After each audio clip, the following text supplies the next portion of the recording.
Meus amigos, sejam bem-vindos ao Coração Azul e Branco.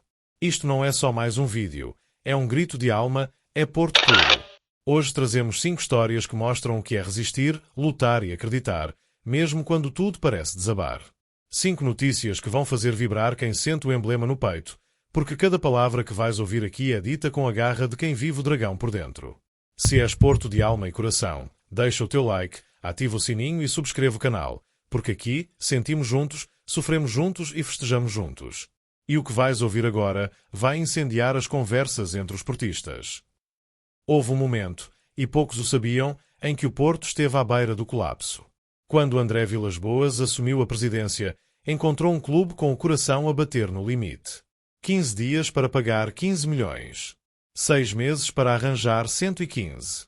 Uma corda invisível a apertar o pescoço de um gigante e a sombra da falência a rondar o dragão. Foi aí que se viu quem é de verdade. Porque em vez de fugir, Vilas-Boas ficou. Em vez de se esconder, enfrentou o caos de frente. Com a mesma coragem com que um dia levantou taças dentro de campo, agora levantava números, contratos e dívidas para salvar o emblema que sempre o guiou. E o que se passou nos bastidores foi brutal. Operações financeiras arriscadas, reuniões com gigantes como a JP Morgan e a Goldman Sachs, negociações longas, noites sem dormir. Tudo para manter o Porto vivo. Em apenas 16 meses, o clube movimentou 450 milhões de euros em receitas. Vendeu 30% dos direitos comerciais, realizou vendas no mercado de 115 milhões de euros e levantou 115 milhões em dívida americana. Foram decisões duras, muitas impopulares, mas vitais. Porque se o Porto hoje respira, é porque alguém teve a coragem de agir quando o tempo se esgotava. E quando muitos pensavam que o dragão estava prestes a cair, ele voltou a rugir. Vilas-Boas não escondeu o sofrimento desse primeiro ano. Chamou-lhe violento. Violento pelas derrotas, pelas noites amargas, pelas contas por pagar. Mas também violento pela paixão com que cada funcionário, cada jogador e cada sócio decidiu resistir. Foi o ano em que o Porto quase perdeu tudo para ganhar de novo a sua identidade. Hoje, o presidente fala com serenidade, mas a chama no olhar não engana ninguém. Ele sabe o que foi salvar o Porto da asfixia, sabe o que é sentir o peso da história e não ceder. E entre as palavras e as entrelinhas, sente-se uma promessa. O pior já passou, o Porto está de pé e o futuro começa a brilhar outra vez. Mas acredita, o que vem a seguir vai abalar ainda mais. Porque o jogo fora das 4 linhas está longe de acabar. Há clubes que vivem de investidores. Há clubes que vivem de modas. E depois há o Porto, que vive dos seus. Quando o caos financeiro bateu à porta e os cofres estavam a seco, quem apareceu não foram magnatas nem fundos estrangeiros. Foram os sócios. Os mesmos que choram na bancada, que vibram com cada golo e que sabem de cor o peso da camisola. Foram eles que, em tempo recorde, levantaram 15 milhões de euros para pagar salários, segurar jogadores, manter viva a dignidade de um clube que se recusa a ajoelhar. André Vilas-Boas não escondeu o orgulho. Disse-o com emoção, foram os sócios que nos salvaram. E essa frase diz tudo. Porque quando tudo parecia ruir, a força veio de dentro, de quem sente, de quem acredita, de quem não desiste. Mas esta história não é só de resistência, é de renascimento. O Porto de hoje vive uma nova era de associativismo. Cresce 15% por ano em número de associados e não é por modismo. É porque o amor ao clube voltou a ser correspondido. Há um presidente que ouve, há uma direção que abre portas, há um clube que finalmente voltou a olhar nos olhos de quem o sustenta. O novo portal do sócio, as experiências no estádio, os Lucky Fans que levam taças ao museu, a revenda digital dos lugares anuais, tudo isto faz parte de uma nova forma de viver o Porto. Mais próxima, mais humana, mais real. Hoje, o Dragão tem lista de espera para lugares anuais.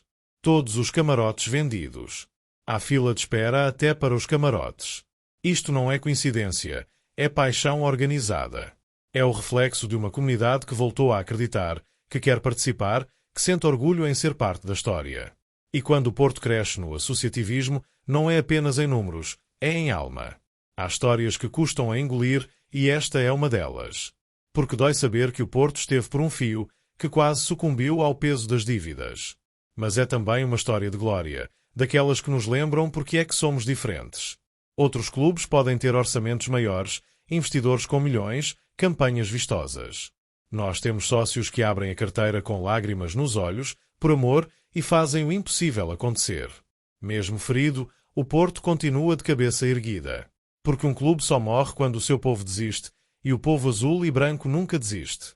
O que se segue vai mudar tudo outra vez. Há momentos em que o silêncio é cúmplice. E André Vilas-Boas decidiu que o seu Porto não seria cúmplice de nada. No Portugal Football Summit, o presidente falou sem medo, direto, frontal, com a clareza de quem está farto de um futebol pequeno, medroso e podre de vaidades. Disse que o futebol português tem de se renovar, que o risco de perda de valor é real, imediato e evidente, e que, se nada mudar, os clubes, todos, caminham para a falência técnica. Mas antes de entrar nas palavras, sente-se o contexto. Vilas-Boas podia ter escolhido a guerra, a troca de farpas, o confronto direto. Mas não, escolheu a elevação. Disse, não vou continuar a alimentar uma guerra onde fui factual. E ao dizer isso, lançou o recado mais forte de todos. Quem tem razão não precisa gritar. Falou de reuniões sérias, de liderança, de visão. Chamou os três grandes à mesa, pediu que se falasse de frente, sem rodeios, sobre o que realmente interessa. Os direitos audiovisuais, as receitas da UEFA, as transferências que estão em risco e o valor que o futebol português está a perder a cada mês que passa. Avisou, se o caso de Arra mudar as regras das transferências, o futebol português deixa de ter o mesmo modelo económico. E disse o que poucos têm coragem de dizer, que sem os grandes, sem o Porto, sem o valor das suas marcas, não há liga que sobreviva. E no meio do caos, nasce uma faísca de esperança. Porque pela primeira vez em muito tempo, houve quem dissesse o óbvio, que os clubes grandes têm de ser respeitados pelo papel que têm, mas também que devem contribuir para uma redistribuição justa que valorize os pequenos. Vilas-Boas não fala em destruir, fala em equilibrar, mas com justiça, com clareza, com o peso de quem sabe que o Porto tem sido o pilar da credibilidade portuguesa na Europa. O tom foi duro, mas verdadeiro.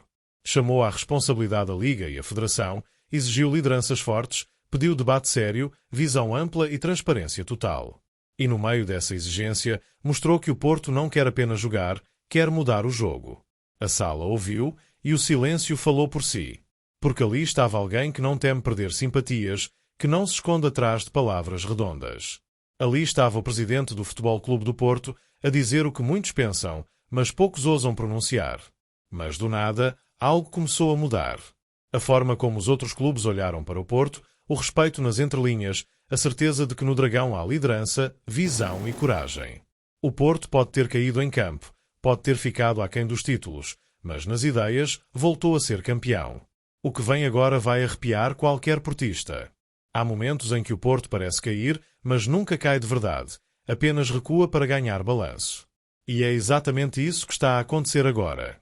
Depois do caos, depois da dor, depois das dúvidas, o Dragão está a renascer com uma força que arrepia.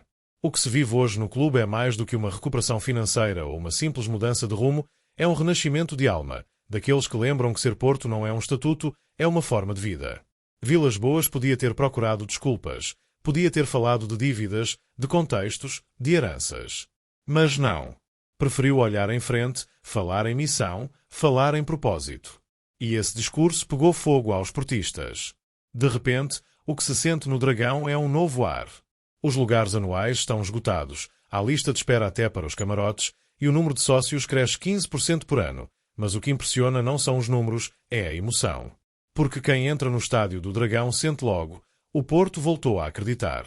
O clube abre-se aos seus, aproxima-se de quem sempre esteve lá, transforma cada sócio num pedaço vivo da sua história.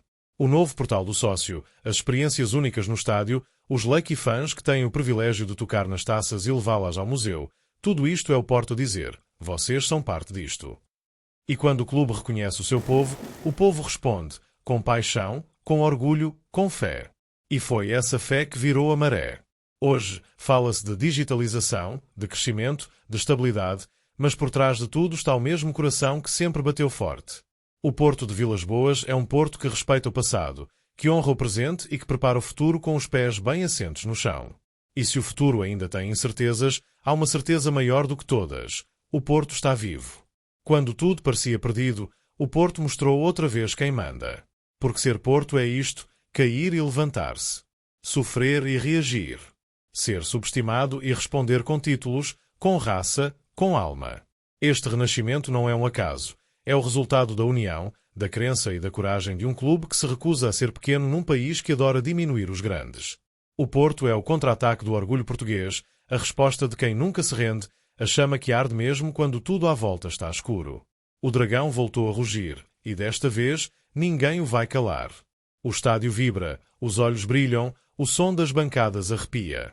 Há uma energia nova no ar, uma promessa silenciosa de que o Porto vai voltar a ser o que sempre foi, o pesadelo dos rivais e o orgulho de um povo inteiro. O Porto é isto: emoção, entrega, crença. E o que está prestes a acontecer vai deixar o dragão em suspenso. Porque a última notícia, essa, é de arrepiar. E justo quando achávamos que nada mais podia acontecer, veio isto. O caso Rodrigo Mora. Uma novela que começou com milhões, promessas e arrogância, e acabou com o Porto a mostrar ao mundo que tem valores que não se compram. André Vilas-Boas revelou tudo. O Al-Ittihad apareceu com uma proposta de 50 milhões de euros. Um número que para muitos seria suficiente, mas no Dragão o dinheiro nunca veio antes do respeito. O clube árabe, agora comandado por Sérgio Conceição, prometeu 63 milhões, jurou que voltaria à mesa, mas nunca voltou. E o Porto, firme, respondeu como sempre responde quando tentam brincar com ele, com dignidade e convicção. Nem por 70 vendíamos se fosse para desrespeitar o clube, disse o presidente.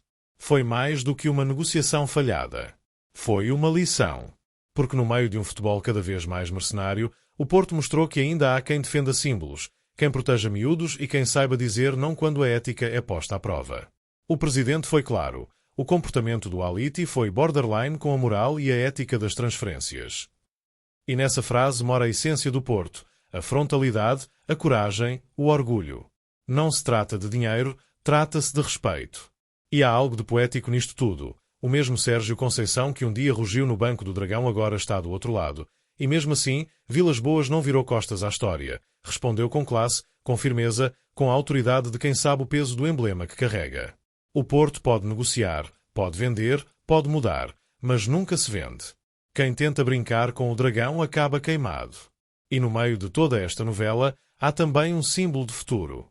Rodrigo Mora ficou. Ficou porque acredita. Ficou porque sente. Ficou porque sabe que vestir esta camisola é mais do que jogar, é representar uma cidade, uma identidade, uma fé. E isso vale mais do que qualquer cheque. O Porto mostrou ao mundo que não precisa de ajoelhar perante ninguém, que ainda é capaz de impor respeito, de dizer basta, de defender os seus com alma e coração. E este episódio, que muitos viram como uma simples história de mercado, é, na verdade, uma declaração. O Porto voltou a ser Porto. O dragão ruge, o estádio vibra, a nação azul e branca volta a acreditar. Depois de meses de luta, de noites sem dormir, de decisões difíceis, o Porto sai disto de cabeça erguida, com a alma limpa e o futuro nas mãos. O caminho ainda é longo, mas a chama está acesa. Porque o Porto nunca desiste, só recua para saltar mais alto. Contra tudo e contra todos, o Porto continua a fazer história. E a verdade é simples. Quem sente, nunca desiste, e quem acredita, volta sempre mais forte. Se sentiste isto como eu, comenta, partilha e mostra que o Porto vive em ti. Porque o coração azul e branco não bate em silêncio. Ele ruge.